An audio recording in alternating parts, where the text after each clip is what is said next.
வணக்கம். இன்னைக்கு நம்ம என்ன வீடியோ பார்க்க போகிறோம்னா, எள்ளு பொடி.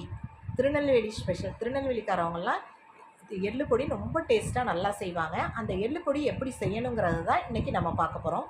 எள்ளு உடம்புக்கு ரொம்ப நல்லது, கால்சியம் சத்து அதிகம் உள்ளது.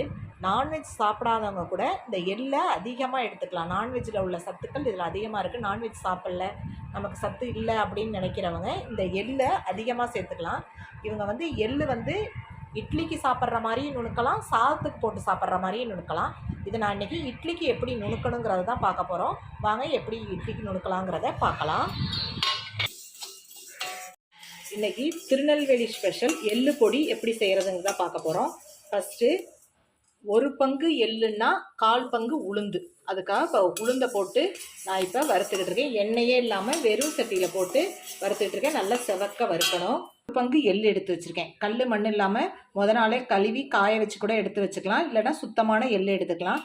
எள் அதிகமாக சேர்க்கணும், உளுந்து கொஞ்சமாக சேர்க்கணும். உளுந்து சேர்க்காமையே கூட நம்ம செய்யலாம். அது எள் எண்ணெய் பசை உள்ளது, அதனால் கொஞ்சோண்டு உளுந்து போட்டு வறுத்து நுணுக்கணும்னா கொஞ்சம் பொறன்னு இருக்கும், நல்லாயிருக்கும். இல்லைனா இது பிசு பிசுன்னு எண்ணெய் பசை எண்ணெய் விடும் எள், அதனால் கொஞ்சமாக உளுந்து போட்டு நுணுக்கிறேன். நீங்கள் வெறும் எள் போட்டு கூட நுணுக்கிக்கலாம். காரத்துக்கு தகுந்த மாதிரி வரமிளகாய், சின்ன நெல்லிக்காய் சைஸ் புளி, ஒரு 10 பூண்டு பல்லை தட்டி வச்சுருக்கேன். பெருங்காயம் ஒரு 1/2 துண்டு பெருங்காயம் எடுத்துருக்கேன். உளுந்தை வறுத்து இது மாதிரி நல்லா ஒரு தட்டில் போட்டு ஆற வச்சுக்கோங்க. இப்போ அடுத்து மிளகாவை எதுக்குமே எண்ணெய் சேர்க்க வேண்டியதில்லை. உங்களுக்கு காரத்துக்கு தகுந்த மாதிரி மிளகாய் போட்டுட்டு இதோட கொஞ்சோண்டு கல்லுப்பு போட்டுக்குங்க. மிளகாவோட கொஞ்சோண்டு கல்லுப்பு போட்டுட்டா நம்மளுக்கு நெடி ஏறாமல் இருக்கும் மிளகாய் இருக்கும்போது. இப்போ எண்ணெய் சட்டி நல்லா சூடாக இருக்குது. அந்த சூட்லேயே எள்ளை போட்டுருவோம். எள்ளை சிம்லையே வச்சு வறுக்கணும். போட்டோன்னே பாருங்கள், நல்லா இரும்பு எண்ணெய் சட்டிக்கு சூடாக இருக்கிறதுக்கு பொரியுது. இது மாதிரி நல்லா படப்படன்னு பொரிச்சு வரணும். சிம்மில் வச்சே பொறுமையாக வருங்க, கருகூடாமல் இது மாதிரி பொரியணும். பொரியலைன்னா எள்ளு கசப்பு வந்துடும், பொடி கசப்பாயிரும். அதனால் இது மாதிரி நல்லா பொரிய விடுங்க. நல்லா பொரிஞ்சு வந்துருச்சு. இந்த படப்படங்கிற சத்தம் உங்களுக்கு கேட்குது பாருங்கள்.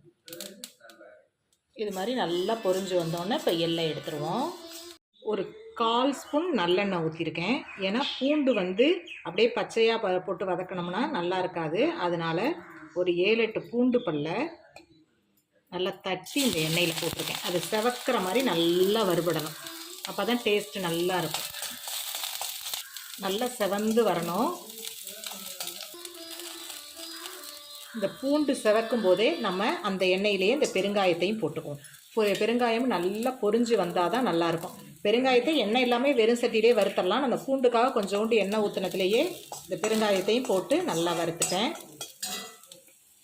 இதோட ஒரு சின்ன நெல்லிக்காய் சைஸ் புளி போட்டால் ரொம்ப டேஸ்ட்டாக இருக்கும்.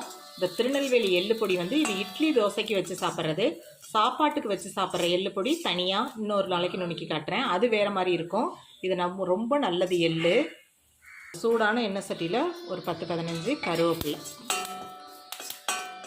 ஒரு வாசத்துக்கு கருவேப்பிலை போட்டுக்கணும். ரொம்ப கருவேப்பிலை போட்டால் எள்ளு வாசத்தை எடுத்துரும். சாதாரண பொடியில் கருவேப்பிலை நிறைய போடலாம். இதுக்கு நிறைய வேண்டியதில் கொஞ்சோண்டு போட்டால் போதும். எள்ளு இட்லி பொடி தனியாக, சாதத்துக்குன்னு உள்ள எள்ளு பொடி தனியாக நுணுக்குவாங்க திருநெல்வேலி சைடில். நான் என்ன இட்லி தோசைக்கு தொட்டு சாப்பிட்றது நுணுக்கிறேன். எள்ளு ரொம்ப உடம்புக்கு நல்லது, கால்சியம் சத்து அதிகம் உள்ளது. நான்வெஜ் சாப்பிடாதவங்க, ஒரு 30 வயசுக்கு மேலே ஆன லேடிஸ்லாம் எள்ளு அடிக்கடி எடுத்துக்கிறது ரொம்ப. இது மாதிரி பொடியாக நுணுக்கி வச்சுட்டு சாப்பாட்டுக்கு, இட்லி தோசைக்கு இதுக்கெல்லாம் போட்டு சாப்பிடலாம். மிளகாவோட கொஞ்சமாக உப்பு போட்டோம். இப்போ கொஞ்சோண்டு உப்பு போட்டு இது எல்லாம் இப்போ நல்லா ஆறினோன்னே நம்ம பவுடராக நுணுக்கிட்டு வந்துக்குவோம். ரொம்ப பவுடராகவும் நுணுக்கக்கூடாது, கொஞ்சம் குறகுறப்பாக இருந்தால் தான் சாப்பிட்றதுக்கு நல்லாயிருக்கும். ரொம்ப நைஸாக விட்டு ஓட்டினீங்கன்னா எள்ளுலேருந்து எண்ணெய் பசை வெளியில் வந்துடும். எள்ளு பொடி ரெடி ஆயிடுச்சு. எவ்வளோ பொலன்னு இருக்கு பாருங்கள். இது மாதிரி கொஞ்சம் குறகுறப்பாக நுணுக்கி வச்சுக்கிட்டிங்கன்னா இட்லியில் வச்சு சாப்பிடும்போது ரொம்ப நல்லாயிருக்கும். நல்லா பொலன்னு இருக்கு பாருங்கள். அதுக்காக தான் கொஞ்சோண்டு உளுந்து சேர்க்குறது. வெறும் எள்ளு மட்டும் போட்டு நுணுக்கணும்னா அந்த எள்ளுலேருந்து எண்ணெய் பசை கொஞ்சம் வந்துடும். நுணுக்கும் போது கொஞ்சோண்டு உளுந்து போடும்போது பொலன்னு இருக்குது. உங்களுக்கு வெறும் எள்ளு மட்டும் தான் போட்டு நுணுக்கிறதுனாலும் நுணுக்கிக்கலாம். நல்லா கருப்பு எள்ளாக இருந்துச்சுன்னா பொடி இன்னும் கருப்பாக இருக்கும். என்னோடது கொஞ்சம் லைட் கலராக இருந்துச்சு. இப்போ இதை இட்லியோடு வச்சு சாப்பிட்லாம்.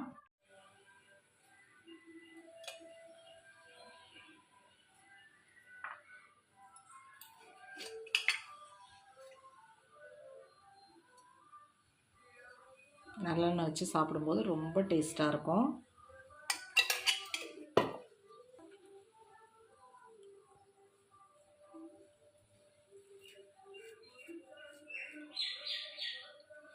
சூப்பரான எள்ளு பொடி ரெடி ஆயிடுச்சு.